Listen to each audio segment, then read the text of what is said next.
اهلا بكم في حلقه جديده. بس قبل ما نبتدي حلقتنا النهارده بحب اشكركم جدا على الدعم اللي انتوا بتقدموه ليا، وشكرا كمان لاول 1000 مشترك في قناتنا الجديده. هسيب لكم اللينك بتاعها في اول كومنت.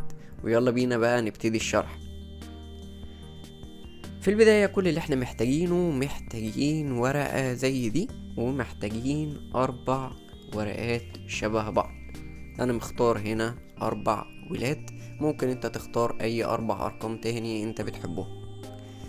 ايه بقى قصة الورقة دي؟ الورقة دي بسيطة جدا، كل اللي احنا محتاجين نعمله فيها واحنا هنتنيها تانية بسيطة بالشكل ده.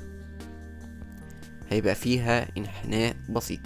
هناخد الورقة اللي احنا عاملين فيها الانحناء ده، هنحطها اخر ورقة في الكوتشينة من تحت بالشكل ده.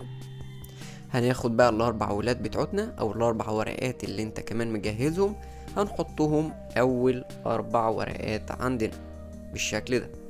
دلوقتي كل اللي هنعمله ان احنا هنبتدي نفنط الكوتشينة. هناخد اول جزء واللي فيه الورقة بتاعتنا، هننزل اول ورقة كده، وبعدين هنبتدي ننزل بقية الورق بشكل طبيعي جدا، بس نبقى حريصين ان اخر 4 ورقات يبقى من فوق كده. عندنا ال4 ولاد بتوعتنا فوق زي ما هما،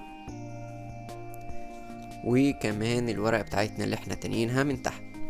في الوقت ده هناخد اول جزء بالشكل ده واللي فيه ال4 ولاد هنحطه من تحت، وهناخد الجزء التاني واللي فيه الورقة اللي احنا تانيينها هيبقى من فوق كده. الورقة بتاعتنا اللي احنا تانيينها فوق ال4 ولاد.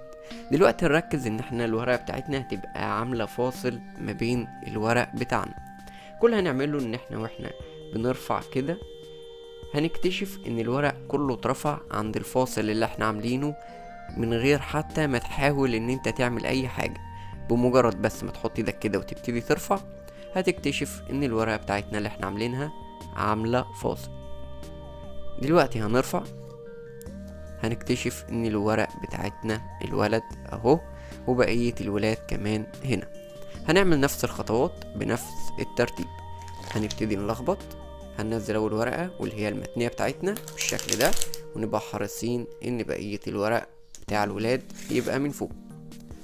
وبعدين هنبتدي ننزل كده الولاد هنا، هنحط فيهم الجزء بتاعنا التاني ده، وهنعمل نفس الخطوة.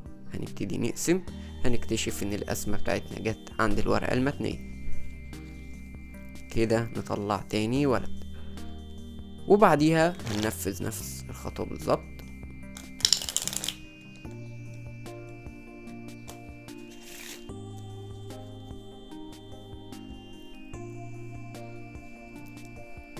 واول ما نبتدي نقسم هنكتشف ان عندنا هنا ولد كمان، وهنعمل نفس الخطوة مرة تاني. هنبتدي نلخبط الورق بتاعنا، هننزل اول ورقة، نبتدي ننزل بالشكل ده اخر ورقة عندنا لسه فوق. بعدين هنبتدي نقسم، ناخد من عند الفاصل اهو، هيطلع عندنا الولد. دي كانت الخدعة بتاعتنا النهاردة، يا رب تكون عجبتكم. دي اجمل كومنتات جت على الحلقة اللي فاتت. شكرا جدا على الدعم اللي انتوا بتعملوه، شكرا جدا لاي حد بيشجعني واي حد بيعمل لايك او شير. شكرا جدا يا اجمل متابعين في الدنيا. اشوفكم الحلقة الجاية ان شاء الله. سلام.